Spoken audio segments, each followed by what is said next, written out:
On y va? Donc tout d'abord, bonjour. Bonjour. Merci de répondre à nos questions. Donc dans un premier temps, est-ce que vous pouvez m'expliquer la relation que vous avez avec le réseau RTRC? Simplement à travers d'abord la connaissance que j'ai des pays du Maghreb et notamment de l'Algérie. L'Algérie où j'ai enseigné la philo à mes tout débuts. Après avec la Tunisie et le Maroc avec lesquels j'ai établi des relations quand je dirigeais l'Institut français de presse à Paris. Et puis à travers Alexandre Joux, que vous connaissez puisque c'est votre directeur. Donc je connais ce réseau à travers ces trois dimensions. D'accord. Donc pendant votre conférence, vous avez dit une phrase qui m'a beaucoup plu, que j'ai notée, c'est le journaliste et l'historien du présent, que vous avez emprunté à Albert Camus. À Camus. Oui. Est-ce que vous pouvez m'en dire plus sur cette phrase et sur votre vision? C'est une manière de rapprocher au fond l'historien du journaliste, c'est-à-dire au fond le chercheur, historien, qui étudie lui le passé, et le journaliste qui lui raconte le présent.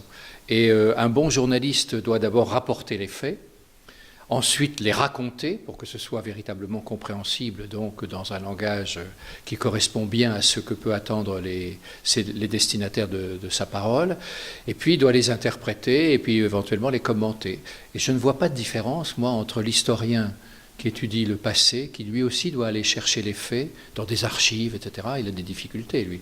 Mais le journaliste du présent, il a des difficultés aussi, parce que les faits dans le passé ont déjà été observés, ont déjà été étudiés, il y a des archives, etc. Mais il faut quand même faire un travail de recherche. Et le journaliste, il est aussi obligé de faire un travail de recherche, et lui subit évidemment les pressions de ses contemporains, donc des gens avec lesquels il peut éventuellement dîner en ville ou être proche, dont il doit quand même se méfier parce qu'il est obligé de prendre ses distances et de ne pas prendre tout pour argent comptant. Que ce soit des gens qui ont été les témoins d'un événement et qui l'ont vu forcément à travers leurs propres yeux, à travers leur propre prisme, de leurs préjugés, que ce soit l'auteur d'un livre, donc, qui rêverait évidemment que le journaliste qui l'interroge dise le plus grand bien de son livre, forcément, que ce soit aussi ses confrères, parce que les confrères sont des associés, mais sont des rivaux aussi.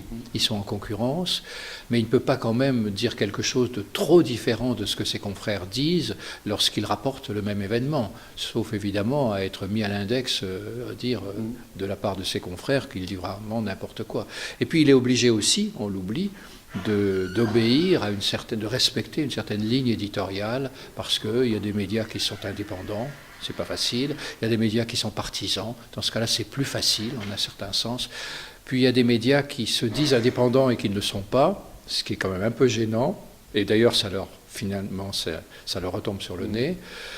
Puis il y a des médias qui se disent partisans et qui, en réalité, comme celui dont parlait justement Pierre Boucaud ce matin, il a des inclinations.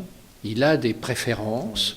On sent qu'il y a une catégorie de l'éventail de nos électeurs aux thèses desquelles il n'adhère pas. C'est son droit le plus strict. Il a le courage de le dire, mais en même temps, il dit je suis quand même indépendant parce que, au fond, même malgré mes inclinations que je déclare très très honnêtement. Même s'il y a des faits qui ne correspondent pas, que je souhaiterais ne pas avoir à raconter, je les raconte quand même s'ils ont des conséquences qui sont, au fond, pas du tout conformes à ce que j'attendrais.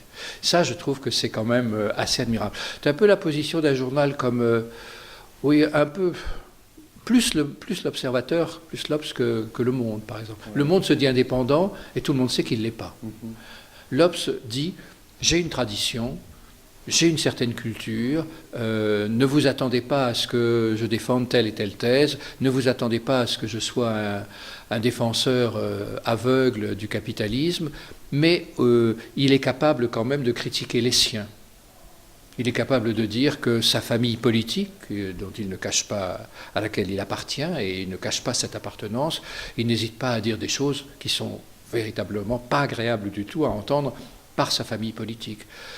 C'est une attitude qui est respectable, qui est courageuse. Bon. Mais vous savez, les relations entre les journaux et les Français sont quand même un peu compliquées. Parce que les Français, dès qu'il y a un nouveau journal, ils cherchent à savoir.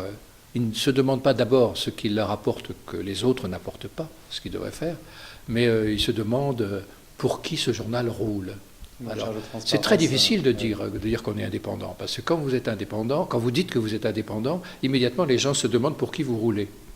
Alors évidemment, vous êtes obligé, comme vous êtes prof aussi, de taper à gauche, de taper à droite pour ne pas apparaître comme étant l'otage de ceux dont vous êtes forcément un tout petit peu plus proche, quoi. D'accord. Merci beaucoup. Je vous en prie.